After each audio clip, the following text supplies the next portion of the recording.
From time immemorial, human beings individually, collectively, as clans, as nations, as whatever, with their thousands of languages, one of the main concerns has always been what is appropriate conduct, what is correct behavior. Parents' obsession, concern, fear for their children is for them to behave properly. What does that mean? Behavior is translating an intention or a thought or an idea into action via attention, focus, and appropriate also reviews of the cycle of as you are progressing in that exercise. Constant review, constant recalibration. All of us human beings want to behave in a manner that we don't regret it, that we don't feel sorry afterwards, that we don't have guilt. We can't go and we're concerned about karma. We have so many of our world cultures have this idea of reincarnation or of the hereafter, accountability. So it means there is no way you can escape from the real deep intention that you had. You can't say it's just for the sake of human beings and others. No, you wanted higher status. You wanted your name on top of museums or schools. So this is what you are after. But you said, no, it is good to bring in education. Who said, what is education? Look at what we are doing. We're turning everybody into small human robots. In the name of higher progress, and education is good, it's progress. Progress for what? We've filled up the oceans with our rubbish in the name of progress and profitable industries. And we are not ashamed of it either. So, and then we wonder, why do those people who really have higher wisdom of human evolution say we are well into our 6th extinction? Of course we are. We are doing it to ourselves because it's a bit far away from me, so I don't see the rubbish.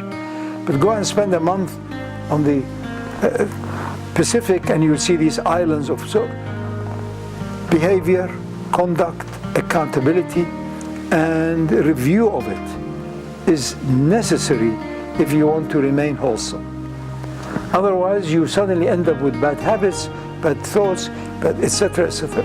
From early on, people were taught, think well, act well, speak well. Well meaning that what's good for you, good for others, or vice versa. You're not in isolation. The issue of otherness is a big camouflage or a barrier to oneness. What is otherness? Every human being wants the same thing, but with a slight difference according to what temperature they were used to, what ecology, what earth, what culture, what religion, what language. But there is essentially sameness. And if you say all human beings are differentiated sameness, it's correct. What do they want? What do you want? What do I want? Access to contentment, access to inner peace, access to inner joy. We don't deny outer pleasure, but with pleasure comes pain. So, but you want sustained pleasure, it's not possible. Like sustained success. Success comes with failure. But you want a zone that failure and success don't arise. You may call it perpetual victory. That is spiritual. That's your soul. It's ever victorious. Everything else will fail. So we all are the same, and we attain it through appropriate conduct.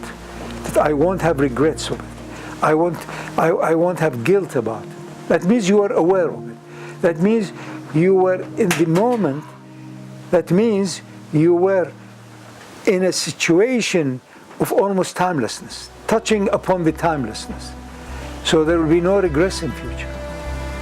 You stop it, you catch yourself in the middle of your action. What if you die then?